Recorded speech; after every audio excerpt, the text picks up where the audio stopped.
Hello students, welcome to JEE Advanced Chemistry Paper Solution. First we will be discussing paper 1. We have code 2 with us. In the code 2, the first question of chemistry is question number 19, which says on complete hydrogenation natural rubber produces.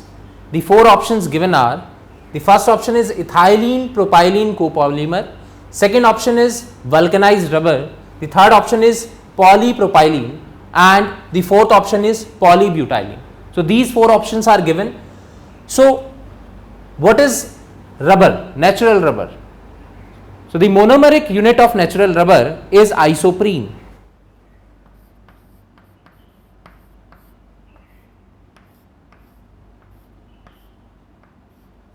This is our isoprene.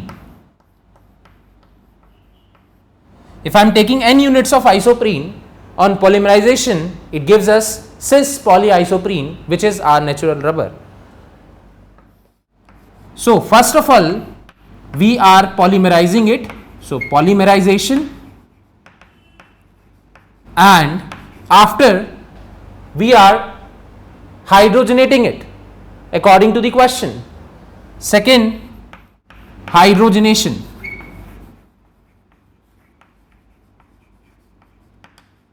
So hydrogenation is reducing all the double bonds. So the product form will be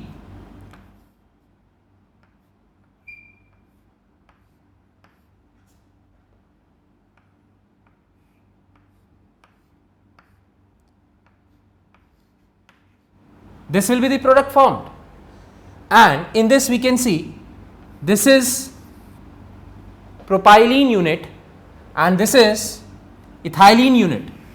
So ethylene and propylene unit. So the correct option which matches is ethylene propylene copolymer. So on hydrogenation it is giving us ethylene propylene copolymer. So the correct answer for this question is option A. Now let us move to the next question, which is question number 20. Among NiCO whole 4, NiCl4 2 minus, CONS3 whole 4 Cl2Cl, Na3COF6, Na2O2 and CSO2, the total number of paramagnetic compound is, the options given are 2, 3, 4 and 5. So which are paramagnetic species? Among these options we have carbonyl here, which is acting as ligand and it is a strong field ligand. So all the electrons present in the nickel will pair up, and nickel have even number of electrons. So no unpaired electron will remain in this compound. So this will be a diamagnetic compound. So what will I say? NiCO whole 4 will be diamagnetic.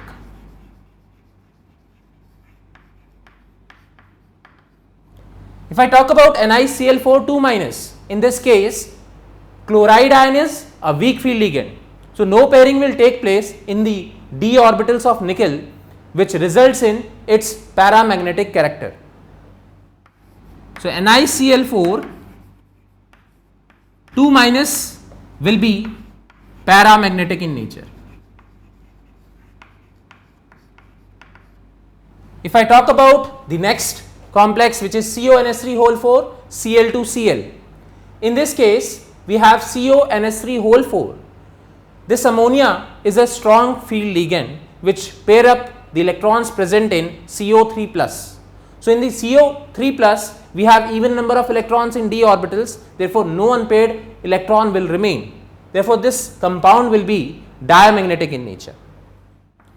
CONS3 whole 4 Cl2Cl will be diamagnetic in nature.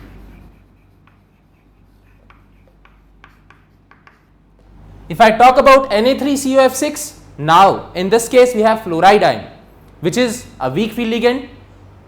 Because this is a weak field ligand, there will be no pairing in the d orbitals of CO3 plus ion. So it will remain paramagnetic in nature.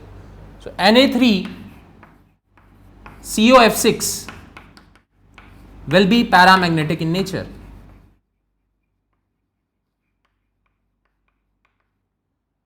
The next compound is sodium peroxide. in the sodium peroxide we have O2 2 minus, and O2 2 minus does not have any unpaired electron. So Na2O2 will also be diamagnetic in nature. Na2O2 is diamagnetic in nature.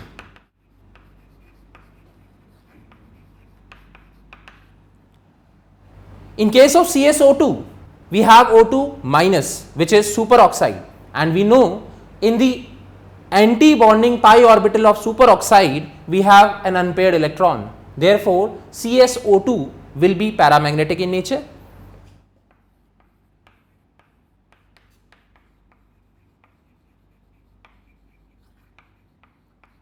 Now let us count the paramagnetic compounds. This is paramagnetic, this is paramagnetic, and this one is also paramagnetic. So we have 3 paramagnetic compounds here. So the correct answer for this question is option number B, option B, 3. Now let's move to the next question.